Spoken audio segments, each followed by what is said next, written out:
Hi, CaliFlow family. It's Whitney here. Today, for our Asana Breakdown series, I am going to be taking a look at Virabhadrasana, which is warrior pose. We're going to look at warriors 1, 2, and 3. Now, when Shri Ma, one of my yoga teacher, trainer, facilitators, teachers at my yoga teacher training, told us the story of where Virabhadrasana comes from, the name and the pose, I found a new appreciation for warriors, and they are such an integral part of most vinyasa flows. So you'll be hard up not to see a warrior at some point in a vinyasa class. So I think it's fun to kind of know where the pose comes from. So Shiva, the Hindu god of destruction, but also energy and art and meditation and yoga, was married to Sati, who is an iteration of Shakti, which is kind of the female counterpart of Shiva. So Shiva and Sati were married, but Sati's father, who was a king, was not happy with this union. He did not approve. He didn't like Shiva. He thought he was a little too angry of a guy. So this king decided to have a party one day and invite everyone but Sati and Shiva. Well, Shiva caught wind of this and, of course, got very angry, as he is one to do, and in a fit of rage, cut off his dreadlocks, and they fell to the ground, and out of those dreadlocks rose the Virabhadra, which is the distinguished hero or warriors. So then these warriors went into the party that Sati's father was having, and they sliced off everybody's head. So Shiva got the last laugh in that one, I think. But that's where these poses come from. So when you're in these warrior poses, your arms are these swords, you're standing really strong and powerful, and you're just like taking over this party and in really embodying that Shiva fierce, powerful masculine energy in these poses. And so I just think they're really fun. So that's the story behind Warrior. Let's now break it down. So I'm going to go back to my mat. So we will start with a Warrior 1. Now I'm going to kind of be moving a bit where I'm facing forward and facing to the side so you can see both angles. And of course, Rosie is making a guest appearance as always. So in a Warrior 1, you're going to have your front leg in a 90-degree angle. So your knee is going to be directly over your heel, and all 5 toes are facing forward to the front of your mat. So for now, this is the front of my mat. Your back leg is going to be at a 45-degree angle. So you're going to be, here are your feet. Your back leg, for now my left leg is going to be my back leg, is going to be pointed like this at a kind of a quarter turn, 45-degree angle. A good rule of thumb is to face your toes to the front corner of your mat on that side. So it's going to look like this, where you're going to be, I should do this way so you can see the angle of my foot. So my front foot is straight, my knee is stacked over my heel, my back foot is at a 45-degree angle, heel pressing down into the ground, back leg straight. Now, the real trick here, you'll see me adjusting my stance quite a bit, is that we want both of our hips to be facing completely forward in this pose. So it's going to look something like this. You have your arms lifted by the shoulders, head really nice and lifted as well, shoulders pulling down and back, and hips rotated completely forward to face the front. Now, you might find that you're coming up from, a lot of times you move into this from a down dog, and you'll put your back foot at 45 and have it kind of like you're on a tightrope right behind your front leg, and then your stance is really long, and you're like, oh man, I can't get my hips straight. So forward, that would look something like this.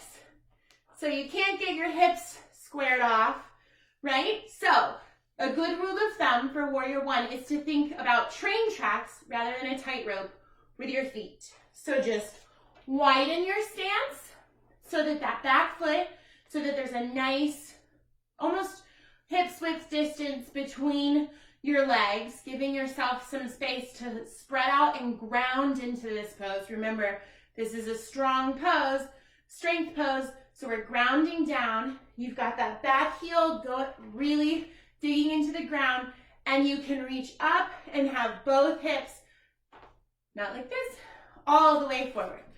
So you've got this pose here, and then roll the shoulders back and down.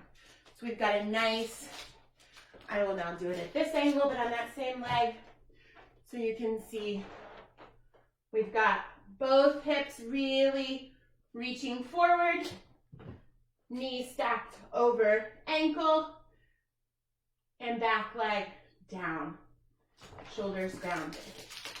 So that is your proper alignment for a warrior one pose. Now, warrior two is going to look a little different. I'm going to do, well, I'll do it all on the right leg so that you get the visual of the same leg every time. Oh, and of course my dog and my cat now want to play just below the camera. You too quick. Go somewhere else. The perks of home office, right? The joys of home office. So in a warrior two, the stance is slightly different. In a warrior two, your front leg is the same. We've still got our foot facing forward, all 5 toes facing the front, heel directly behind the toes, knee stacked over ankle. But in a warrior two, you're going to have your back foot parallel to the edge of the mat. So I'm going to face forward. If I were doing my warrior two in this direction, my feet would look like this. These would be the angles. So completely parallel to the mat, facing forward. This is my back leg. So when I step into a warrior two, now this pose, you can be slightly more tight-ropey about it. You might find that you really ground in, because see what we're doing here is create, Rosie, Tux, go somewhere else. We're creating a triangle with our body. So again, really strong and powerful. Remember, we talked about the triangle being the strongest shape when we did our downward facing dog tutorial. So this is also going to be a much wider stance than that warrior one, most likely, wider and longer. So you can really ground into the opposition of stretching out this back inner thigh and really pressing down through this front thigh. Now the arm position here is that your arms are going, the same arm as the front leg is going to go forward over the front leg, back arm coming here. Your whole body and hips are facing to the side, but you're looking over your right or your front arm, middle finger, really grounding down with those shoulders. I have to remind myself every time. So here, you're going to be in a much deeper lunge, but really powerful, strong engaged arms, looking out over that right middle finger at your dristy. That's your focus point, dristy. So from the front, that pose is going to look like this. Hips facing the side now, so noticing the difference.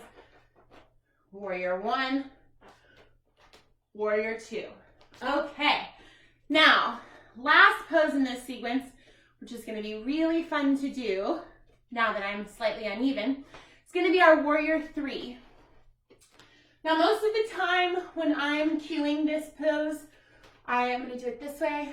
I tend to start from a warrior one and then shift my balance. So if we're starting in our warrior one, here, we're going to bring, for warrior three, we're bringing all of our weight onto this front leg, starting to really hinge forward, keeping a flat back, keeping that front leg grounded and slightly bent is going to help you stabilize this position. Squaring off the hips here, reaching forward, and so forward with the arms and back with the left leg. squaring off the hips. So, as you can see, I'm a little shaky, but you want to have that oppositional pull between your arms and your leg going back. The standing leg with a slight bend is going to help you really stay strong in that position. Now, if you find, and you also want to have both hips facing down to the ground as much as possible. So if you find that when you're here, you begin to be weeble wobble and really kind of become unstable, I just made myself more unstable, pretending, you can bring your hands to prayer pose here. That's going to really help you ground in, gives you that oppositional force of pushing into the hands, which kind of engages the core to strengthen up your pose. So you can also option for prayer pose hands in that Warrior 3 to stabilize. So, Virabhadrasana. Hope that you enjoyed that tutorial and play around with your Virabhadrasana Warrior 1, 2, and 3 power poses. Remembering that when you're there, we're slicing, and just kind of enjoy the fun, because yoga is really a beautiful grounding practice, but there's also joy and fun and a rich history and story behind it. So you can really find the joy and the contentment in the practice as well, and the creativity of the stories. So I hope that you enjoyed that, and thank you so much. And tomorrow I'm going to be bringing you Sun Salutation B breakdown, Surya Namaskar B, because that Sun Salutation includes our Warrior 1 position. So we're kind of building blocks here.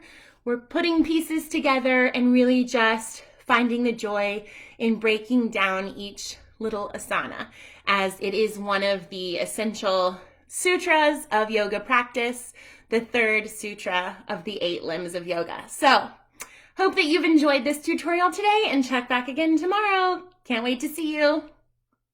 The divine light in me honors the divine light in you. Namaste.